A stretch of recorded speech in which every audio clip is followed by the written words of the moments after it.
पण मग काय करणार आहात नेमकं आपण त्यासाठी, जेणेकरून सरकारकडून हा भाव शेतकऱ्यांना मिळवून दिला जावा ऊसासाठी, कापसासाठी? आता या सार्वभौम सभागृहामध्ये आम्ही आवाज उठवला, सरकारने नाही ऐकलं तर पुढची दिशा माननीय उद्धव साहेब ठरवतील. खोतकरजी, तुम्ही सांगितले की आम्ही आवाज उठवला आहे आणि मुख्यमंत्र्यांना हा मुद्दा लक्षात आणून दिलाय, पण मग आता त्याचं फळ तुम्हाला काय मिळतंय नेमकं? निश्चितपणे काहीतरी घोषणा होईल, आता आपण वाट बघूया. आज घोषणा 293 वरती चर्चा चालू आहे, उत्तर रिप्लाय येणं बाकी आहे. रिप्लाय येईल आज, रिप्लाय आल्यानंतर बघू काय होईल.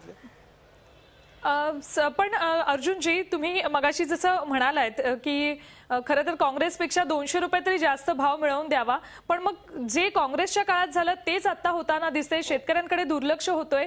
मग हे सरकार काँग्रेसपेक्षा वेगळं होतं असं कसं म्हणायचं? नाही, मी असं म्हणालो की काँग्रेसच्या राजवटीमध्ये तरी 5,000 ते 5,500-6,000 भाव मिळायचा. आता आपल्या राजवटीमध्ये 4,000 भाव मिळू लागलेला आहे, 3900 भाव मिळू लागलेला आहे.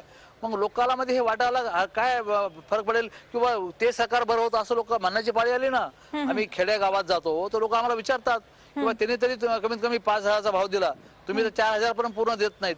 आम्हाला या रोषाला समोर जावं लागतं शेतकऱ्यांच्या, आणि आम्ही ते सरकारच्या निदर्शनामध्ये आणून देण्याचा प्रयत्न केला की हा भाव तुम्ही शेतकऱ्याला वाढवून दिलाच पाहिजे.